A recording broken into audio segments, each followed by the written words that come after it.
దేవుని ఉద్దేశాలు ఊహకు మించినవని, పిలిచిన దేవుడు ఆ పిలుపును కొనసాగించునని, దేవుడు నమ్మదగిన వాడని క్యాథరిన్ జాయ్సీ జీవితంలో అనుక్షణం నిరూపిస్తున్న దేవాతి దేవునికి కృతజ్ఞతలు. దేవుని కోసం తన ఉద్యోగాన్ని తృణప్రాయంగా విడిచిపెట్టి తన యవ్వన జీవితమును దేవుని సేవలో దారపోసి ఆత్మల రక్షణే ధ్యేయంగా అనేక ప్రాంతాలలో అలుపెరుగని సువార్త చేస్తూ అనేకులను యేసు వైపుకు త్రిప్పుటయే తన కలగా వంచి యజమానుడైన యేసయ్య సేవలో సాగిపోతున్న క్యాథరిన్ బట్టి దేవుణ్ణి స్తుతిస్తున్నాం. ఈ సంవత్సరం క్యాథరిన్ దేవుడు అనేక ప్రాంతాలకు నడిపించాను. ఆయా స్థలాలలో ధైర్యంగా వాక్యాన్ని బోధించుటకు, యేసయ్య ప్రేమను పంచుటకు, హృదయాలను బలపరచుటకు, దేవుని రాజ్యమును కడుతూ సాతాను రాజ్యమును కూలుస్తూ నిర్విరామంగా పరలోక పని చేయుటకు తన కృపను అనుగ్రహించాను. క్యాథరిన్ వాక్యము బోధించుటలో మాత్రమే కాక స్వస్థత పరిచర్యలోనూ ఒక పాత్రగా వాడుకుని యేసయ్య నామం ద్వారా అనేకులు స్వస్థత పొందుటకు, క్రీస్తును విశ్వసించుటకు ఒక సాధనంగా దేవుడు వాడుకునెను. చెంగలరాయుడు. ముందు మాటలు సరిగ్గా రావట్లేదు. ఈ రోజు రాత్రి యేసయ్య స్వస్థపరిచాడు. చక్కగా మాట్లాడుతున్నారు. యేసు నన్ను ముట్టాడు. యేసు స్వస్థత ఇచ్చాడు.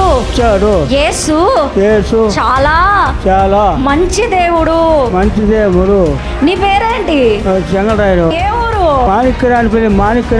హల్లెలూయా. ఎన్ని సంవత్సరాలు అయింది బ్రదర్ మాట పడిపోయి?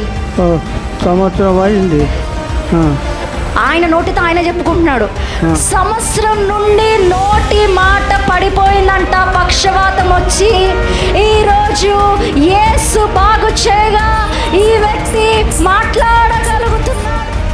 భీమవరం గూర్చి దేవుడు తనకు ఇచ్చిన భారమును, దర్శనమును చేపట్టి ఆ ప్రాంతంలో ప్రతి నెల కూడికను నిర్వహించుటకు, ఈ కూడికకు వచ్చిన వారు ఎందరో దేవుని శక్తిని రుచిచూచి మారు మనస్సు పొంది పరిశుద్ధాత్మతో నింపబడి క్రీస్తుకు సాక్షులుగా మార్చబడుటకు దేవుడు చూపిన కృపా సంకల్పమును బట్టి దేవునికే మహిమ. క్యాథరిన్ అనేకుల నిమిత్తం భారంతో, కన్నీళ్లతో, ఓపికతో దేవుని సన్నిధిలో విలపిస్తున్న ఒక ధ్వనిగా దేవుడు వాడుకుంటున్నాడు. అంత మాత్రమే కాక ఈ దహించు అగ్ని పరిచర్యలకు క్యాథరిన్ను ఆశీర్వాదకరంగా నిలవబెట్టి ఈ పరిచర్య అడ్మినిస్ట్రేషన్ జరిపించుటకు తల్లిదండ్రులతో కలిసి వివిధ ప్రాంతాలకు వెళ్ళి సువార్త సేవలో సహకరించుటకు దేవుని కృపయే కారణం.